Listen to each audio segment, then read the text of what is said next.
Hey babes, I'm Mother Dearest and welcome back to Off the Script Parent.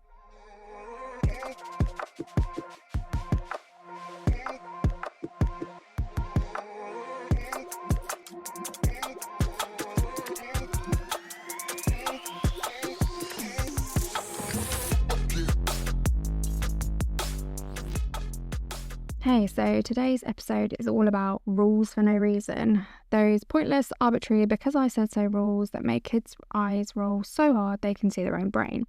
For real, we all grow up with a few of these, because I said so, my house, my rules. My mum's fave was do as I say, not as I do. And she did also set that you can't swear until you've got kids of your own, then you've got cause to swear. I don't think she was banking on me having a kid at 15, because nothing says trusting relationship like shutting down a child's curiosity. So today we're going to flip the script on that carbon copy parenting and talk about why pointless rules actually undermine your authority and how to set boundaries that kids actually respect. Kids don't hate rules. Sounds weird, right? But let me tell you how I know this from my own experience. When I was 14, I was living at a children's home in South East London. The staff were all really great people and our rooms were decent. Yeah, we had rules and curfews, but we were also very troubled kids who just wanted to rebel. We knew we could just fuck off out whenever we liked by setting off the fire alarm because the doors would unlock. I went missing for like a week straight, probably more than once. And I ended up staying in a trap house. So yeah, that was great. And now I get anxious going to the shop past 5 p.m. in fucking November. But the point is, after a few days, it got old. I actually missed not having to decide when things happened, sorting out a way of getting food, clean clothes, and not sleeping in a bathtub with a sleeping bag. Thinking back, I don't actually know where the fuck that came from. Fuck me, I have made some questionable choices in my youth. But I missed the routine and the rules and the safety of it. So what about these pointless rules? Kids can follow rules when they make sense, but when they don't, it's random, inconsistent, or just because they stop respecting the rule and the person making it. Why?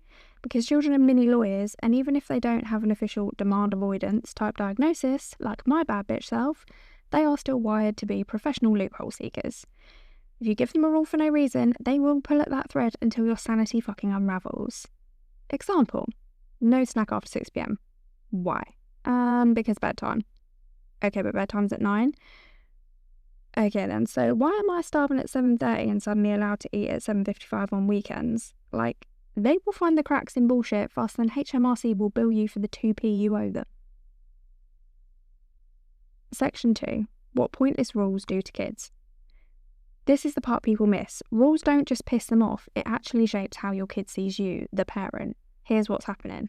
They stop believing you know what you're doing. Kids can sense when you have no conviction in what you're saying.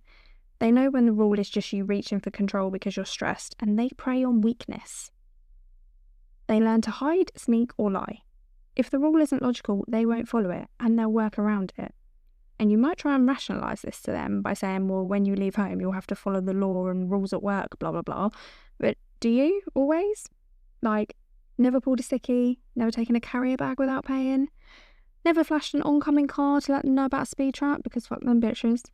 If not, I don't really know how you've ended up on my podcast, to be honest. But the point is, whilst this list isn't exhaustive, us adults break rules too.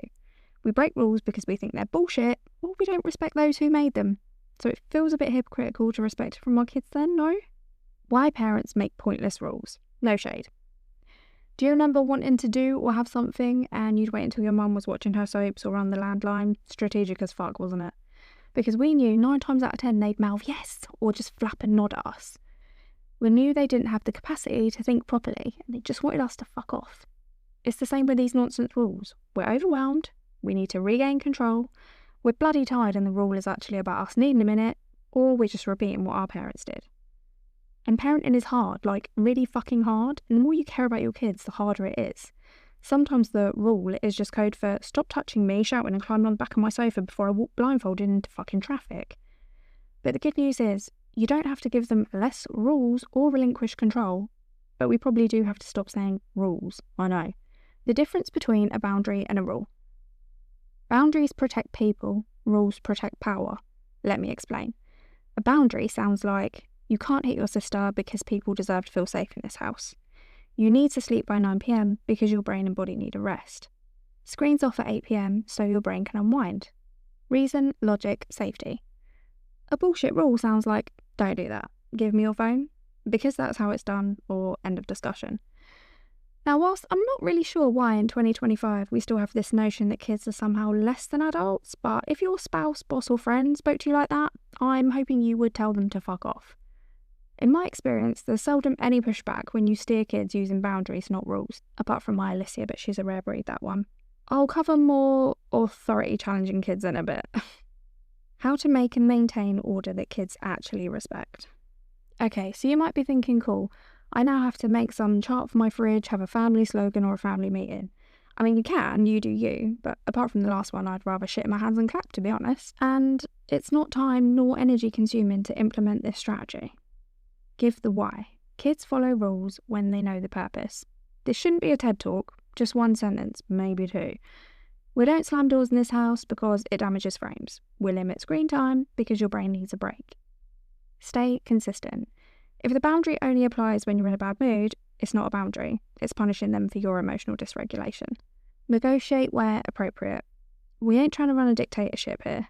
If they want an extra 10 minutes, if they want to compromise, let them. It builds trust and autonomy. Blech. It builds trust and autonomy.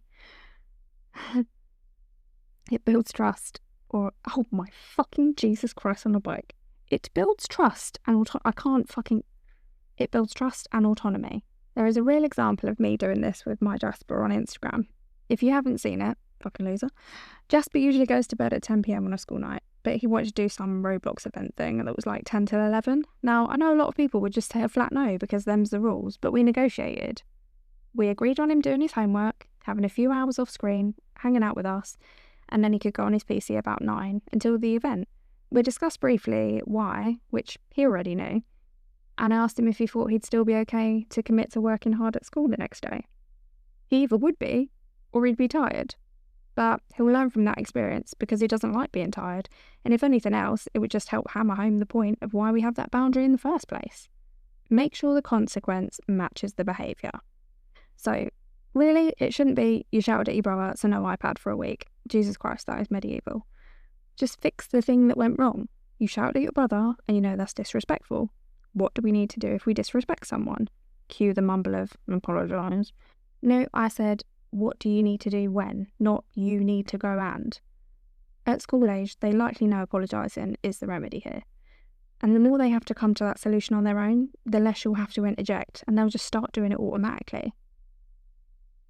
Make space for their opinion. Does this rule seem fair to you? We're staying on a theme from last week here, collaborative communication. We know it works best. Like, what would make this feel reasonable to you? You don't have to say yes, but asking the question helps build respect. Okay, so scripts for when you catch yourself making a pointless rule, because we've all done it. Try these instead. Okay, hang on, I said that too quickly. Let me rethink that. It teaches them adults recognise they can be wrong, can reflect and reconsider. Actually, let me explain why I said that. It teaches honesty. Mine was usually, I'm due on and I'm being a cunt. Sorry, not sorry. I'm stressed, so that sounded harsher than I meant. Here's the real boundary. It teaches emotional regulation. We've all spun around and set the wrong tone or the wrong thing has left our mouths. Let's make a plan that works for both of us. It teaches collaboration and cooperation. Real examples from my house. So I'm not perfect, I've never claimed to be, and I'm never going to be. I've definitely said, are you taking the fucking piss? To Alec, who's walked away from the kitchen after apparently rehearsing for the lead role in like George's Marvellous Medicine or some shit. I've made rules because I'm trying to cook dinner and I've got one kid telling me the longest story which doesn't really get off the ground for the first 3 minutes. One asking me questions about the meal which I can feel is heading towards I'm not going to like it. And the other one's winding the fucking dog up. But after I've told them gently, yeah fucking right, to get out of my kitchen before I lose my fucking mind, I always explain and apologise over the meal. And I let them question me back. I say let like I'd have any choice with Alicia, but that's how we've built respect. Demand avoidant or strong-willed ones. So some kids aren't going to accept the first explanation of the boundary, even if you're being kind and clear. And that's not usually defiance, it's just how their brains work. These kids tend to be big thinkers. They need logic, detail, fairness, and a sense of autonomy before their nervous system relaxes enough to cooperate. It's very common in bright, emotionally perceptive kids, as well as children with ADHD, autism, or some kind of PDA-style demand avoidance. They're not being difficult, although it fucking feels like it, I'm aware, but they're processing deeply. Checking the rules makes sense and protecting their sense of control, even if it does feel like a dressed up fuck off. So don't hit your sister because everyone deserves to feel safe in this house. It's usually enough for some kids. But these kids will probably clap back with, she doesn't because she's taken my charger again. Take a breath and explain. You know that's pissed them off and you'd be annoyed too. And they have the right not to have their stuff taken. But take a moment to expand to fit your kid. Right, but if I hit every person who moved my shit in this house, we'd all be in A&E, huh? Come rant to me first until you've calmed down, then go back and ask for it. This one works better for your hotheads. Do you see how it's harder for me to reprimand your sister for taking your stuff when you've just smacked her one? That works well with your justice-focused ones. Okay, but you've already handed out consequences to your sister now, so what do you think should be yours? Maybe I'll have that charger of yours for half an hour. If they know they're likely to lose the thing they wanted if they act poorly, believe me, it will make them stop. This is for the ones that are less empathetic, we'll say. So when my Chloe was about 15, she used to leave her charger switched on all the time. It used to drive me absolutely fucking batshit. We had young cats at the time and I was worried they'd chew through the fucking cable. I said, look, I've asked you quite a few times now to stop leaving your charger on. The next time I find that on, your charger belongs to me for the evening. Well, what do you know? She got home from school and, Mum, where's my charger? Babe, you don't own a charger today. She was pissy as fuck with me, especially as her phone died. But I'd already told her this is the case and I'll follow through when I say something. On my life, she never left that charger on again. Not even kidding. So the next time you catch yourself throwing out a random rule, just pause and ask yourself, does this protect them or does this just make my life easier for the next 5 minutes? Both answers are allowed. Sometimes we need to protect our peace, but ideally we want that as the exception. Not the rule. You see what I did there? Pun intended, and I totally kept it in on purpose. Kids don't need perfection. That's damaging too, and it's not real life. They just need clarity, consistency and respect, and more often than not, you'll find you'll get it back too. So thanks for listening. If you want to get in touch, you can DM me on Instagram. Fuck it, I've got to say this again. The Off the Script Parent Podcast, _ between each word. Is it underscore? It is underscore. Jesus Christ, I've forgotten what punctuation is. Or you can email me at offthescriptparent@gmail.com. I do also have the downloads for this week for your cheat sheet help pointers. So feel free to contact me if you would like those. And if you think you might benefit from my personalised support, my one-to-one parent guidance sessions are open. There's info again on the Instagram page. But until next time, set boundaries, break the rules, and stay off that old script. Much love, Mother Dearest.